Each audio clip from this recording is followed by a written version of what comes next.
Hello বন্ধুরা, কেমন আছো? আশা করি সবাই খুব ভালো আছো। আজকে আমি মোরলা মাছের টক রাঁধবো। তোমরা দেখতে থাকো আমি কি করে এটা তৈরি করছি। প্রথমে এই 300 গ্রামের মতন মোরলা মাছ এনেছি। ওটাকে ভালো করে পরিষ্কার করে দিয়েছি। এর মাথাগুলো রয়েছে, কিন্তু পেটের দিকটা দিয়ে সমস্ত ময়লাগুলোকে বের করে দিয়েছি। ভালো করে মাছটাকে পরিষ্কার করেছি। আমি হাফ চামচের মতন একটু নুন এর সঙ্গে দিয়ে দিলাম, হলুদও হাফ চামচ দিয়ে দিলাম। এবার মাছগুলোকে খুব ভালো করে হলুদ নুন দিয়ে মাখিয়ে আমি মিনিট 10 রেখে দেব। মাছগুলো আমি ঠিক এরম সাইজের এনেছি, খুব ছোট নয় খুব বড় নয়, যাতে মাছের টকটা করতে সুবিধা হয়। কড়াইয়ে তেল দিয়েছি, আমি সর্ষের তেল দিয়েছি 4 চামচের মতন। এবার এই মাছগুলোকে আমি হাফ হাফ করে ভেজে নেব।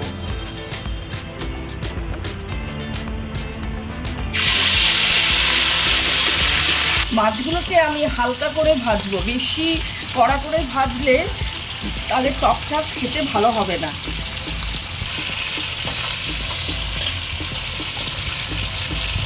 কিছুটা মাছ দিয়েছি, আর বাদ বাকি যে মাছগুলো আছে এরকমভাবেই আমি ভেজে নেব। এক্ষেত্রে একটা কথা বলি, যখন এই মাছগুলো ভাজবে প্রথমে তো কড়াই আর তেলটা বেশ ভালো গরম করবে, কিন্তু যখন ভাজার সময় তখন ফ্লেমটা মিডিয়াম অথবা লোতে করে ভাজতে হবে, নাহলে মাছের গা থেকে এই সমস্ত মাংসগুলো সব বেরিয়ে যাবে।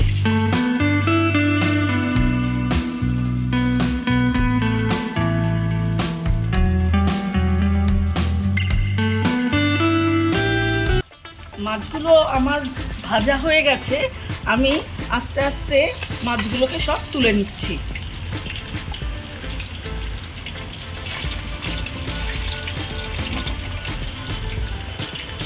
মাছগুলো আমার ভাজা হয়ে গেছে, ততক্ষণে আমি নেক্সট স্টেপটা তোমাদের দেখাচ্ছি।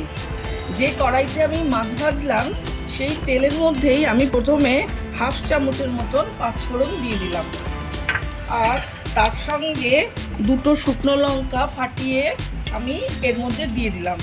একটু নাড়াচাড়া করব, ভালো গন্ধ বেরোবে। এখন আমি হাফ চামচের মতন হলুদের গুঁড়ো দিয়ে ফ্লেমটাকে একদম বন্ধ করে রাখছি। আমি সামান্য তেঁতুল নিলাম, আর তার সঙ্গে আমি একটু জল অ্যাড করে রাখছি। মিনিট 10 মতন আমি তেঁতুলটাকে ভিজিয়ে রাখবো। মিনিট 10 হয়ে গেছে।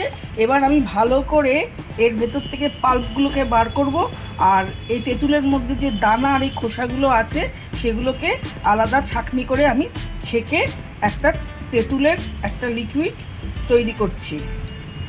আমি ছাঁকনি দিয়ে ওর ভেতরে যে দানার যে খোসাগুলো থাকবে সেগুলোকে সেপারেট করে দেবো।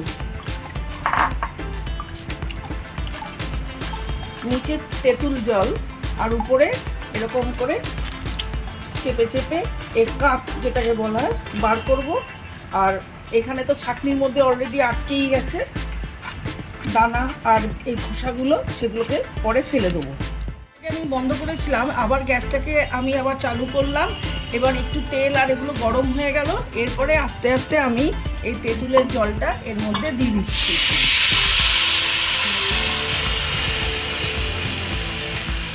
তেঁতুলের জলটা আমি এর মধ্যে দিয়েছি, আর 10 মিনিট আমি একে ফুটাবো, তাহলে তেঁতুলের যে গন্ধটা সেটা চলে যাবে।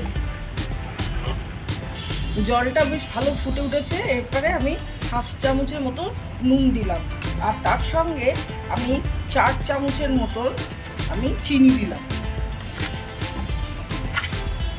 যে যেরকম মিষ্টি খায় তার অনুযায়ী। তারপর একটু টেস্ট করে দেখতে হবে যে নুন মিষ্টির পরিমাণটা ঠিক আছে কিনা। তেঁতুলের জলটাকে খুব ভালো করে ফুটাতে হবে। এই তেঁতুল জলটা ভালো করে ফুটেছে। এবার আমি মাছগুলোকে এই জলের মধ্যে দিয়ে দিচ্ছি।